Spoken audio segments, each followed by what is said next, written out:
Hello, my name is Valinda Lewis, and I am a student at UTSA, University of Texas at San Antonio. I'm a history major with a concentration in social studies, and I am also in the teacher certification program.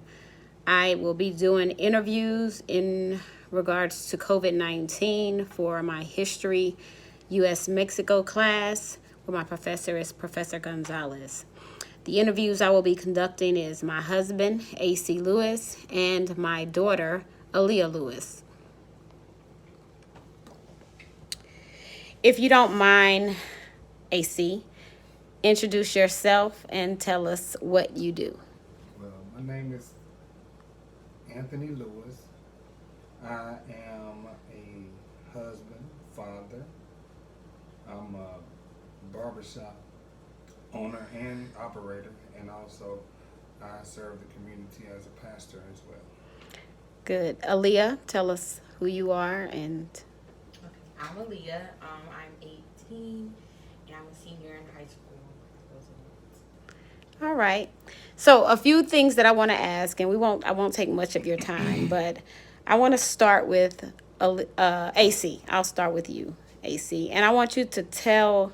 You mentioned that you are a barber as well as a pastor, and we'll deal with the pastor side a little later. But I want to talk to you as far as being a barber, self-employed. How has COVID-19, this stay home, lockdown, affected you personally?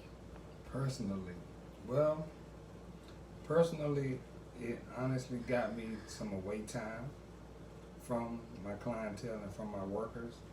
I've been working 7 days a week for the last 6 years or more.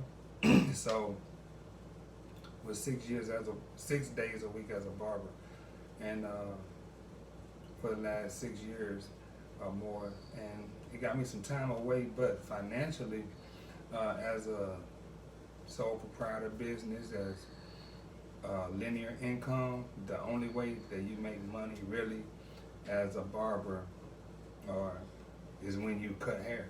And with COVID-19, the the stay home order is really a safety measure for everyone. But even when they are talking about integrating it back and opening things back up, there's still measures out there as far as social distancing. So the social distancing measures make it impossible, really, for me to earn income the way I've been earning my income for the last 15 years or more. And AC, can you tell us your income? What does that cover? You as barber, I know that you have bills. And how many shops do you have?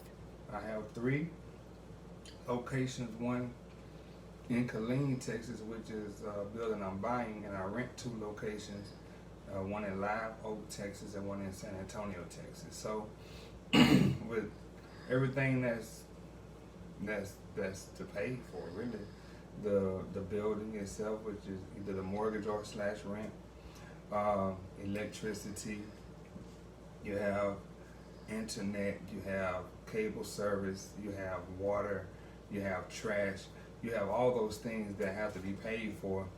And some cities have pulled back on some of those things that they're requiring and asking for, but everyone has not. So you have some landlords that are working with you, you have some that are not.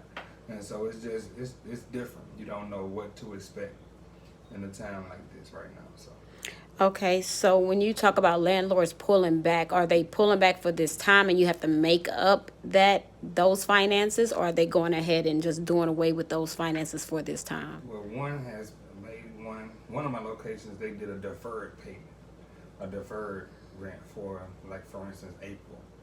However, the deferred payment, they're looking for the entire month of April later on in the year and catching up. However, another landlord is saying you're gonna get a free month, and as of yesterday, he's even talking perhaps splitting half of that for May as well. But my building that I'm purchasing is actually I'm purchasing it directly from the owner of the building. So they've already given me a free month to pass up on my mortgage payment as well. So some are working with you, some are not. When I say pulling back, they're not expecting everything, but there's no leniency in as far as how much money you have to actually cover and take care of, and that is to be expected, I believe, as well. So, but it's just the promise of small business SBA loans or grants that they've thrown out there, as it was depicted early on, is not everything it seems as it should be, because within the first day of everything being opened up, the money was out within 2 days. And the people who got the monies were larger corporations, and the smaller entities literally had nothing, and it's still nothing. I'm glad you mentioned that, because that was my next question. Outside of the landlords, what other avenues or business loans? But you covered that, and I appreciate you covering that. What are your feelings going forward when this is finally lifted? As a barber, have to make contact. You really can't honor the social distancing when you are servicing your clients. So what are your thoughts going forward? Is there any fear there, or what is your thoughts going forward? Honestly, there's been no fear from the very jump, as far as I'm concerned, because I believe that as barbering and styling, the biggest part of that is sanitation. To be able to be a licensed barber or stylist, you have to pass certain measures of sanitation. So, taking care of those cleanliness things that the guidelines were put in place for you to actually get licensed, is literally just those people maintaining and taking it to another level, bumping it up a little bit. I expect my clients anyway, when they come in with a code, to notify us or let us know, or either don't come.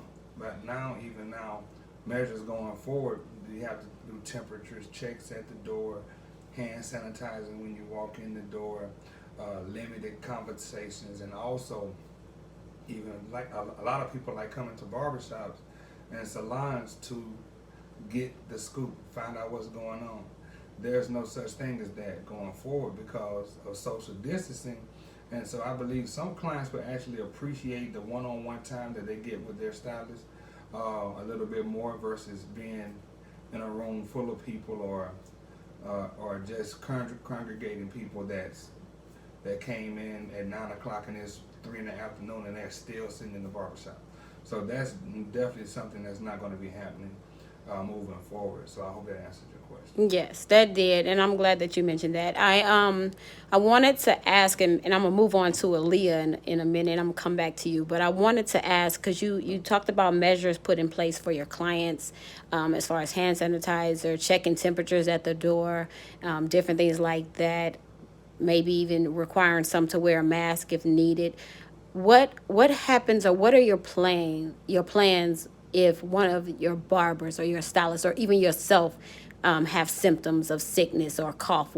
And you have a book load of clients, and it may just be a common cold. It may not even be COVID-19, but how will you handle that going forward? Because just someone sneezing today it's people are turning heads. It's no longer God bless you. But so what are you going to do when you have a cough or sniffles? Well, for precautions, it will be advised that will enforce on my end as an owner that stylist or barber have to really turn their book of business over, or decline those clients and go home and take care of themselves, because safety is a priority right now.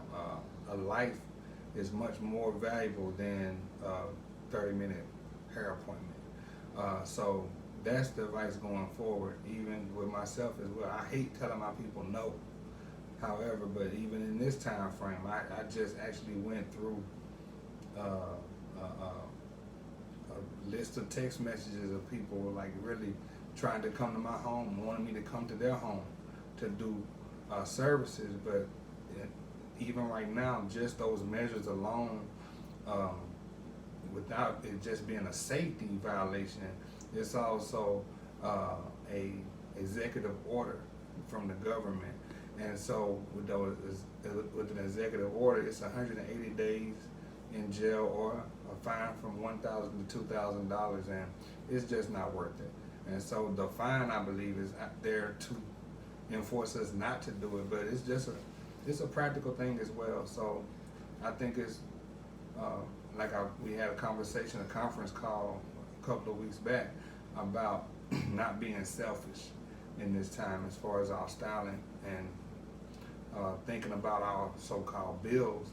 But even at the same time as well, I also had the thought process that if you have a set barber or stylist that you've been going to for 5, 6, 7 years, and you're an essential worker even, why not still take care of that stylist, or why not still take care of that barber and send something, and they talk about passing it forward. These are people even now in this industry that need some things that's forwarded to them that's normally not there, but because you didn't get the service, you don't want to offset those things that are still very real for your stylists and very, very real for your business owners that's been forced to close their businesses down. And if those things are not forwarded to them just because of COVID-19, you may be opening up a system to where when those things are opened back up because they could not meet those requirements by landlords, owners of buildings, that business that you used to love going to is no longer in place because they only get taken care of when the person is getting service. So it's just a different thing to look at, or even for you listening, a different way to look at it and think about it as well. If your stylist is sick, if your stylist is under the weather, do you still take care of them or not? So those are things that I think about. So it's safe to say going forward that finance could possibly be an issue for self-owned business men like yourself going forward, because that's how your income comes. So if you are that barber, or one of your stylists or barbers gets sick or can't perform their job even in the future, and they're advised to go ahead and stay home and take care of that, they're still not going to get paid. So finances, it's safe to say that finances may be an issue in the future for you all going forward. I mean, it's an issue now, but Yeah. definitely in the future, it could very well be be that, because, like I say, if you don't get the service, You're not getting you're paid. not getting paid. Technically, that's how it works, because it's a linear income type of deal. So, no such thing as paid vacations, things of that nature in the self-employed industry. So, if you don't have some pretty liberal clientele, or people that just love your service and respect what you do, it's not going to happen. Okay, let me move to Aaliyah, and I will come back to you, AC. Aaliyah, spring break 2020, March 8th. You were excited. Family cruise, went on a family cruise, left to go on a family cruise. What were your thoughts? Talk to me about the day that you stepped off that boat and learned that spring break had been extended for a week. How did you feel about just having another week off of school? Well, like any other student, you feel like, oh, okay, that's not a problem. I was excited because, like, who doesn't want this one? And then, like, when they did the second extension, it was like, okay, what? And then there was a third extension and the fourth, and it's just like, oh, we're going to close for the rest of the academic school year. And it's just like, what? Because, like, some seniors or some students, they feel like, well, the underclassmen, freshmen, sophomores, juniors, they don't really care. But seniors, like, everything's gone. Senior field trips, senior breakfast, prom, graduation, all this stuff is going through our heads. What are we going to do? And so we're emailing counselors, emailing principals, talking to our parents, but it's just like everything's canceled. There's nothing for us to do. We can't go outside to hang out because they're practicing social distancing. So That's big, and the reason why I want you to talk to you, Aaliyah, and get your input and how you feel and the challenges, is because for 13 years you waited for this moment. You waited for your senior year. You waited to get those memories, the traditional memories that most seniors before you have had. What what are your feelings? Class 2020. Talk to me about your feelings of being locked in this house, not able to see your friends, not able to attend a prom, not able to have that senior skip day, or just gather those memories. Talk to me about your feelings. How is it? How does it really feel to you? It's most definitely unfair and it's very stressful. Um, that's pretty much it. And why do you say unfair?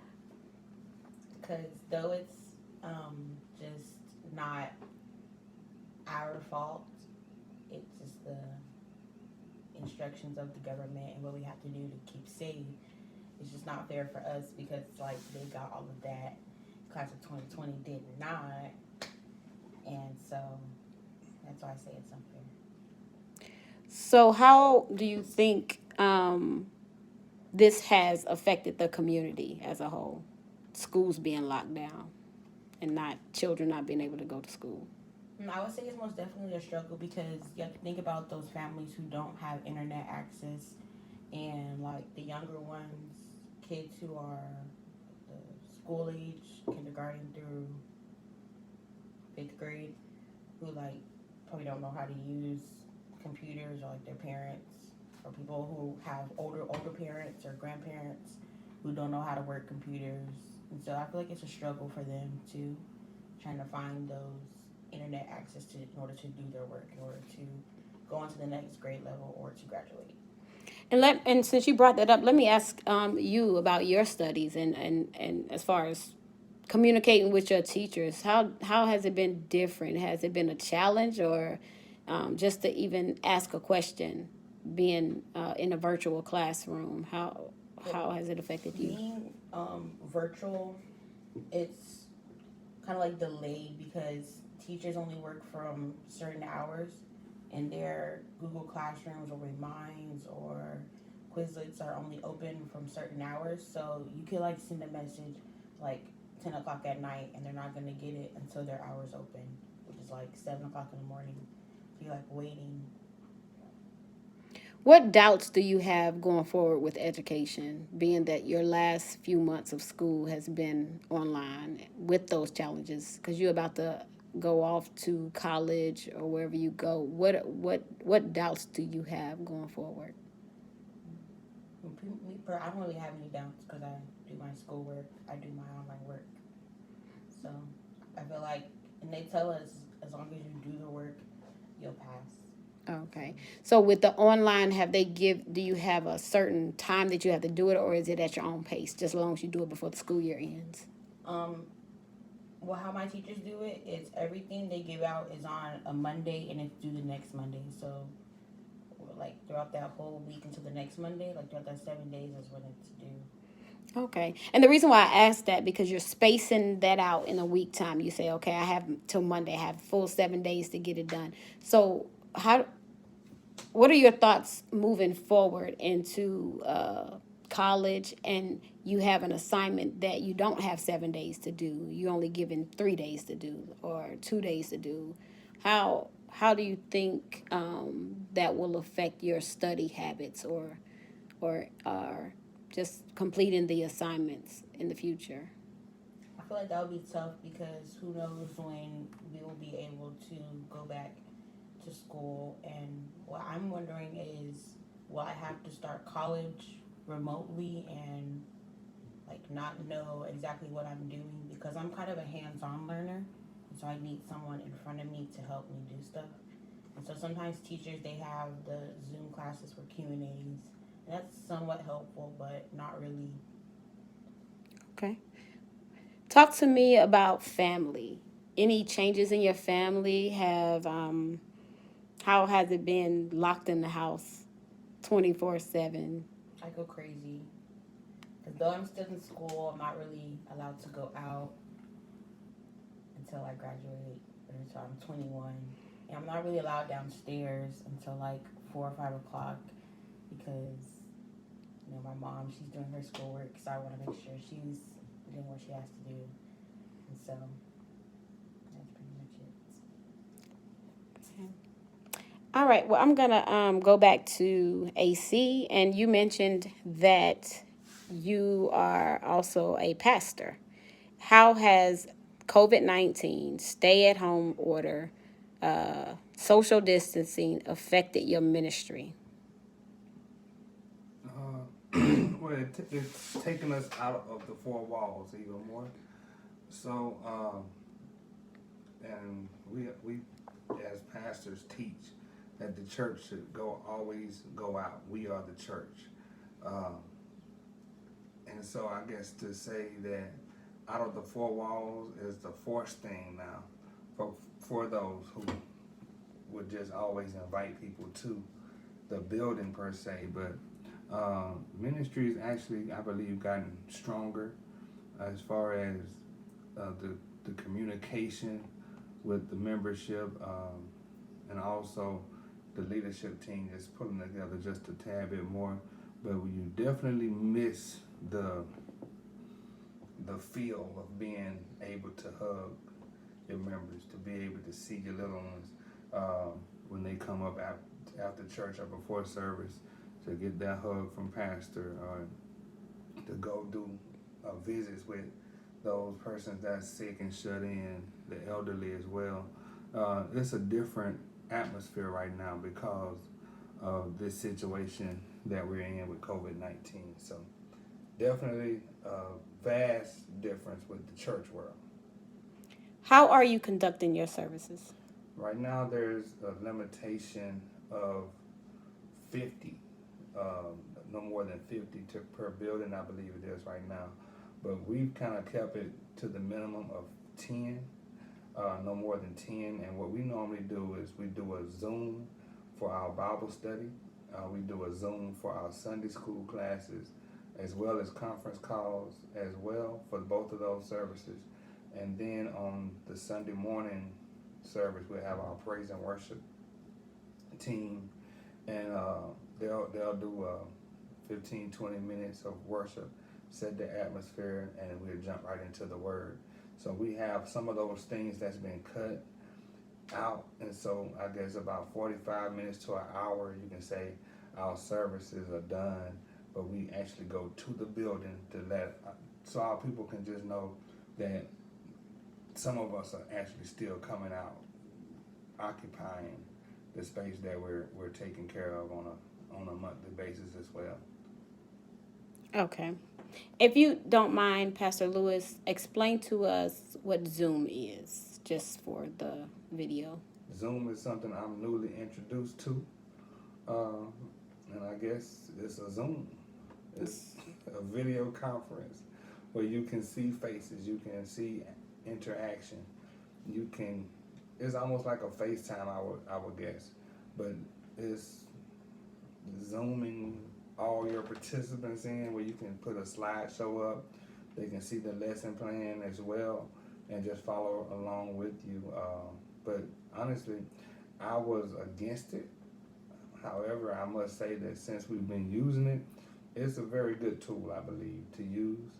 And you have those skeptics that's out there talking how government spied in on you and all those things. But right now, we're just really trying to make sure we communicate with our membership and our team to make sure that the Word of God is going forth and being taught as a ministry for our church.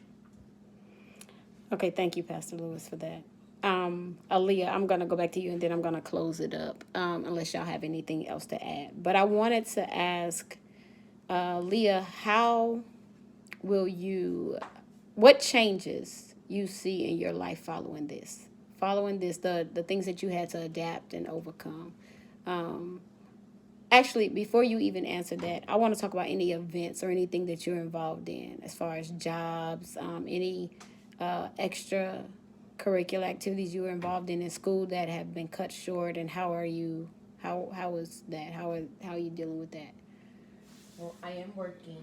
I work at fast food, so I guess I'm considered an essential worker, being around um, customers who may or may not have COVID-19, who don't care, who still want to go out. And what do you mean by extracurricular activity? Are you involved in any sports, bands, anything like that in school? No sports. I am involved in band, and there are things that we have to do to prep for next year, like drum major tryouts, band banquet, which we all have to do virtually, and even getting ready for college, having to do a virtual graduation, not virtual auditions for college, and virtual band camp, which starts in June, that we have to do, and so that's pretty much it. Okay, so I want to ask both you and AC, what changes you see in your life following this? Well, changes. I most definitely have a lot more money in my bank account than I normally did because can't spend it nowhere. And I feel like people are gonna be more separated because you never know who, like, the virus is still living around. So, like, changes would be like not really hanging around or just to myself more. Okay. And AC, what changes do you see in your life following this? In my life, the changes I see moving forward is definitely my wife and myself have been married over 20 years. And these last few weeks, we've actually been around each other so much. And I think that just cutting my work week and putting those days in a different perspective and using it wisely and sticking to it, because I sometimes will put stipulation out there with my schedule.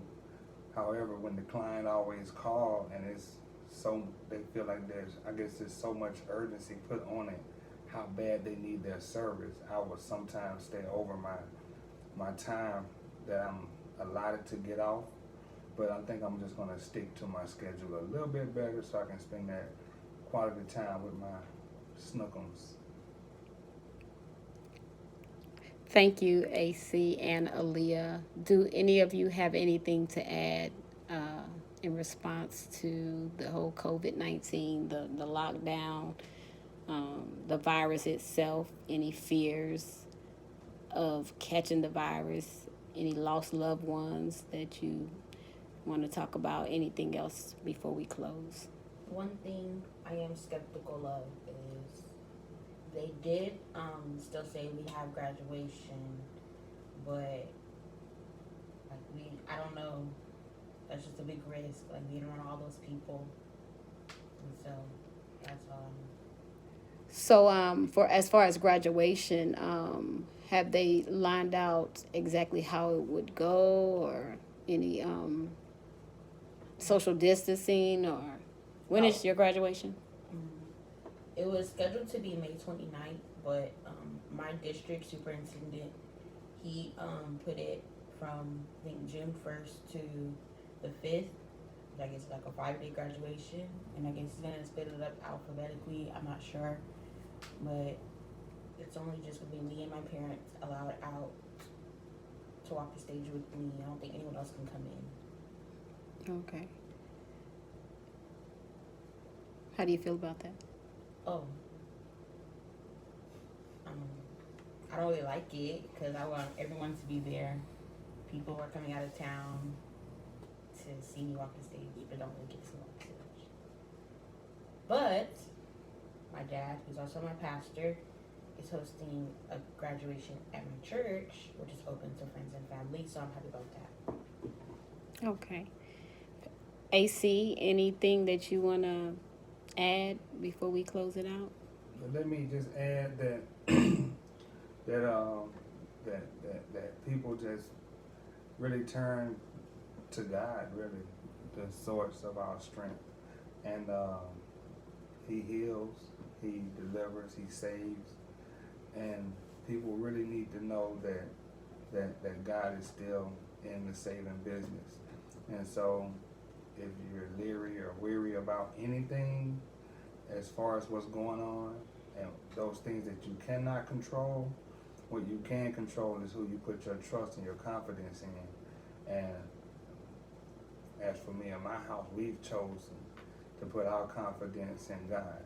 So I encourage anyone out there who hears this interview and you may be wavering in your thought process in any type of way about what truth is and what understanding is, when you get true revelation of that, there's really nothing to fear at all. So I just throw that out there as a icing on the cake for me. Okay.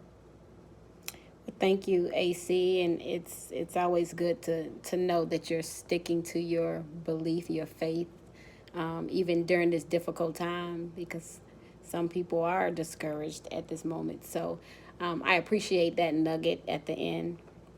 And again, I thank you for your time in this interview.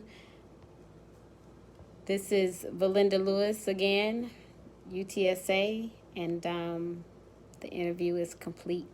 Thank you.